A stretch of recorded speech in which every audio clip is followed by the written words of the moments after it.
నేతలు తమ పదవులకు రాజీనామా చేసి టీడీపీలోకి రావాలన్నారు ఏపీ సీఎం చంద్రబాబు. ఈ అంశంలో కొన్ని విలువలు పాటిస్తామని తెలిపారు. అయితే దీనికి కౌంటర్ ఇచ్చారు మాజీ మంత్రి అంబటి రాంబాబు. ఎవరు వచ్చినా రాజీనామా చేసి రమ్మంటున్నాం. ఎక్కడొచ్చినా కూడా we want to maintain certain standards and values. కట్టు వాళ్ళు రాజీనామా చేసి వస్తే దాన్ని బట్టి మనుషులను బట్టి క్యారెక్టర్ వాళ్ళ యొక్క వ్యక్తిత్వాన్ని బట్టి ఆలోచించి విల్ టేక్. పార్టీకి పదవి కూడా చేస్తున్నారు సార్. కొంతమంది values I want to maintain.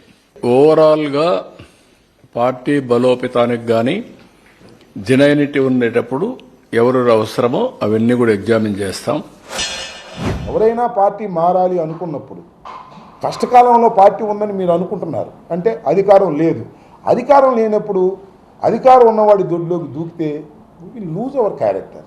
దయచేసి ఆ పని చెయ్యొద్దని నేను ఇప్పటికీ నమ్ముతున్నా. ఇంతవరకు మా మోపిదేవి రామారావు గారు నాకు చాలా కాలం తెలిసి ఇద్దరం ఒకేసారి రాజకీయాల్లో ప్రవేశించాం. వైఎస్ఆర్తో సన్నిహితంగా ఉన్నారు, జగన్మోహన్ రెడ్డి గారితో సన్నిహితంగా ఉన్నారు. ఆయన మారతాడని అనుకోను. ఒకవేళ మారని ఆలోచన ఉన్నా వెనక రావాలని కూడా నేను రిక్వెస్ట్ చేస్తున్నాను. జగన్మోహన్ రెడ్డి గారు ఎవరిని వదులుకోవడానికి సిద్ధంగా ఉండరు. కానీ వదిలి వెళ్ళిపోతున్నప్పుడు ఏం చేయగలుగుతాం బా? అక్కడ ఏదో పెద్ద అద్భుతం ఉందని